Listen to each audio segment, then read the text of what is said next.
Et à partir de là, quand on a récupéré cette décision politique, ensuite on va apprendre, ensuite on va échanger, ensuite on va correspondre, on va se lire les uns les autres. Et je pense que ça va faire baisser d'un cran la violence et je suis vent debout contre tout et contre toi et parce que tu penses pas pareil comme un machin. Et puis ensuite, voilà, c'est les conditions nécessaires. On replugue et ensuite on discute et ensuite on apprend. Et est-ce que ça veut pas dire, bon là je rentre dans un détail technique, mais c'est sur le fond. Est-ce que ça veut pas dire que ces trois options, il faut automatiquement obliger le commentaire? Parce que sinon, on est dans la logique Facebook. J'aime pas. Et donc avec un raccourci plus ou moins émotionnel, plus ou moins... En tout cas, on va vite à n'être que dans des opinions. C'est au-delà des émotions, c'est de l'opinion. Et c'est ça que les universitaires n'aiment pas en général, l'opinion qui n'est pas argumentée. Tandis qu'effectivement, je peux avoir un réflexe. Effectivement, je ne veux pas du renseignement et peut-être qu'en creusant, je me rends compte que, j'en sais rien, je dis n'importe quoi, mais c'est pour étayer mon propos. Et ben mais s'il y a cette obligation, oui, alors je vais aller chercher. S'il n'y a pas d'obligation, ça peut peut-être être un pouillème qui va essayer d'argumenter son propos. Alors, est-ce que ça doit être une obligation? J'en suis pas sûre parce qu'en fait, il me semble que c'est bien si on a envie de le faire. Après, il y a l'histoire de la barrière de la langue. Et là aussi, c'est un apprentissage pour les uns et les autres, c'est de se dire, c'est pas grave si je fais 15 fautes par mot. Si j'exprime quelque chose, il faut aussi là qu'on soit en position les uns et les autres d'accueillir cette pensée politique. Et donc du coup, je pense que le premier pas, c'est le oui, non, abstention, les 3 boutons. Et puis ensuite, d'essayer les uns et les autres de créer des conditions de confiance, de dire voilà, peu importe comment tu l'exprimes, est-ce que si tu as envie de dire pourquoi tu as voté comme ça, tu peux le dire et on sera tous respectueux. Alors est-ce qu'on va inventer d'autres outils, des outils au lieu de passer tout le temps par l'écrit, qui quand même met une barrière de sachants qui vont appris à écrire et à faire des belles phrases. Est-ce qu'on va aussi essayer de cultiver peut-être quelque chose oral, des micro-vidéos où les uns et les autres pourront exprimer leur point de vue, etc., pour éviter toutes ces barrières-là. Mais je pense qu'on... En tout cas, ça veut dire que va se questionner comment est-ce qu'on peut arriver à argumenter son propos.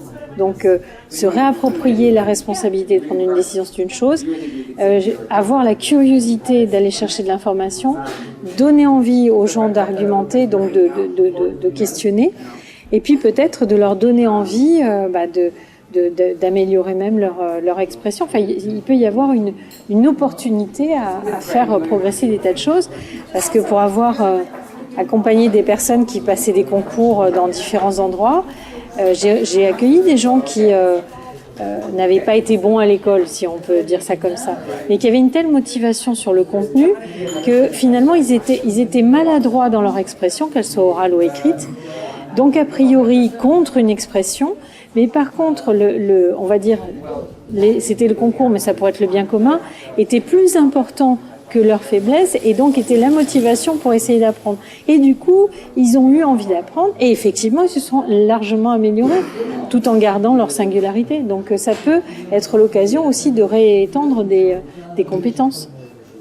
Oui, et on va tous apprendre et on va tous s'enrichir et c'est aussi ça l'idée, c'est qu'on puisse tous, apprendre, que les uns et les autres partagent leurs connaissances pour pouvoir se décider. Et puis aussi, chacun puisse donc apprendre, produire, coproduire, collaborer. Enfin, voilà, tout ça, ce serait une expérience réussie, quel que soit l'aboutissement ou pas, voilà, peu importe. Déjà, si à chaque fois qu'on participe à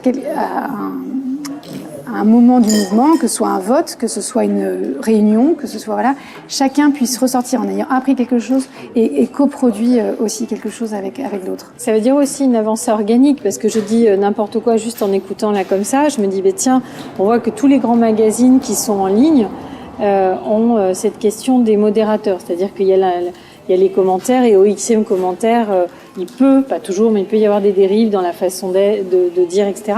Donc ça peut amener à des modérateurs qui peuvent relancer le débat de façon à assouplir les passions et à savoir les gérer autrement, par exemple. Et peu importe si ce que je dis est juste ou pas, c'est juste la question de dire, en avançant, en marchant, c'est aussi ce pilotage organique, dire oula, il se passe ça là, il faut pouvoir y réagir, ce qui veut dire aussi des personnes qui vont être à disposition pour savoir vers quoi il faut pouvoir agir et à quoi il faut répondre aussi dans ce projet-là.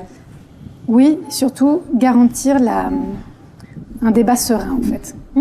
C'est voilà, que chacun se sente bien, encore une fois, dans ses ponts, peu importe son niveau d'études ou sa façon d'écrire ou pas, peu importe. Voilà, les modérateurs seraient là pour garantir des conditions sereines et de respect mutuel, peu importe les points de vue, peu importe la façon de les dire et tout. Il faut essayer de faire en sorte que chacun puisse s'épanouir dans simplement l'expression de sa pensée politique et pour le monde. Et voilà, c'est tellement important.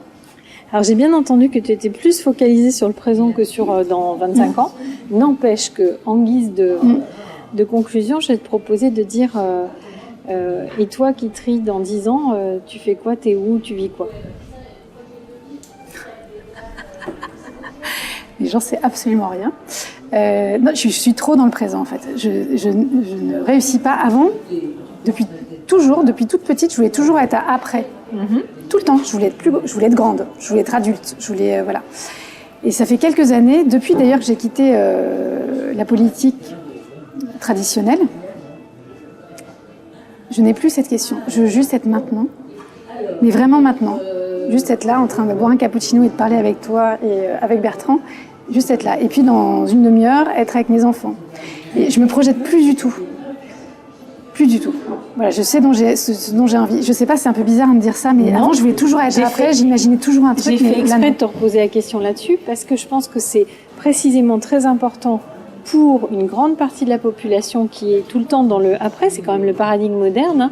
On est dans le progrès, on est dans l'après, on est dans des plans à 5, à 10 ans, à 20 ans. Et de prendre conscience que ceux qui sont en train de façonner le monde sont câblés différemment, sont insoucieux du présent et sont plus ancrés dans le présent. Et la sagesse traditionnelle, la sagesse taoïste le dit quand même depuis plusieurs milliers d'années, que le seul espace où on peut arriver à façonner demain, c'est maintenant. Donc, c'était pour ça que je faisais exprès on est d'accord. De te remettre dans une situation d'inconfort, c'était pas le sujet. Mais que tu dises, mais non, je veux pas savoir dans 10 ans. Ma puissance, elle est ici et maintenant. Et je pense que c'est très important parce qu'on voit énormément de gens qui sont dispersés dans des ailleurs, dispersés dans la nostalgie d'avant et perdus dans alors surtout en ce moment, pour être perdus dans 10 ans plus tard, qui est complètement incertain. Et donc précisément, quand il y a un moment d'incertitude majeure, là où on recueille de la puissance, c'est en étant pleinement maintenant et en posant tous les petits actes qu'on peut poser, parce que peut-être ceux-là vont pouvoir avoir une influence. Donc voilà, c'était tout à fait... C'est ça. On te remercie. On est super d'accord. Eh bien, écoute, je te remercie. En fait, j'ai le sentiment que tout bouge autour de nous. Encore une fois, des nouveaux médias, des nouveaux logiciels, sur des valeurs auxquelles j'adhère vraiment, des gens qui font plein de trucs divers et variés, des fringues, de la bouffe, etc., sur d'autres valeurs. Il n'y a qu'un endroit où ça bouge pas du tout, c'est vraiment la politique pour moi. C'est la représentation politique, le système politique qu'on a, et donc du coup, qui fait que cette démocratie s'éteint peu à peu. Ce projet dont on parle aujourd'hui, qui est le projet Ma Voix, qui est porté par plein de personnes, quelques personnes pour l'instant, c'est aussi une réponse qu'on pose chacun vis-à-vis de soi. Il m'est devenu absolument insupportable d'emmener mes enfants dans un bulletin de vote, dans un bureau de vote, et dans l'isoloir. Quand j'y vais, je suis triste, je suis en renoncement, je vote par défaut ou je vote blanc. Cet acte qui devrait être un acte de joie, d'être tourné vers l'avenir, de proposer quelque chose, à chaque fois c'est un renoncement et c'est un mauvais moment pour moi. Cette réponse-là, qui passe par ma voix, c'est de se dire je veux retrouver du plaisir à me rendre dans un bulletin de vote et je ne veux plus jamais de ma vie signer un chèque en blanc. Plus jamais. Je veux récupérer ma capacité à décider à chaque fois qu'un sujet sera posé. Et c'est aussi ça, c'est qu'on retrouve du plaisir et qu'on retrouve de la fierté. Il y a une question de dignité dans ma voix. Le vote, si je dois renoncer à tout ce que je suis à chaque fois que je vote, ça abîme le citoyen. Je veux que les uns et les autres, on puisse retrouver du plaisir à se rendre dans un isoloir, à ouvrir sa petite enveloppe, mettre son bulletin et la poser dans une urne. Voilà. Et il y a de ça. Il y a retrouver du plaisir dans ce débat démocratique, le plaisir de discuter ensemble, de décider ensemble, peu importe, oui, il y en a qui seront d'accord, pas d'accord, mais peu importe, mais en tout cas, il y a cette notion-là. Plaisir, dignité et intégrité de la personne. Oui. Qu'elle ne soit pas découpée en morceaux, mais qu'elle soit pleine et entière. C'est ça. Exactement. Bravo Christine, heureusement que tu es là pour reformuler. Tout ça n'est pas encore très clair, mais j'exprime des envies en fait. Et voilà. D'accord. Qui sous-tendent ce qui un jour pourrait être une expérimentation politique intéressante, peut-être. On verra. Eh ben merci. Merci à toi, merci à vous. Voilà.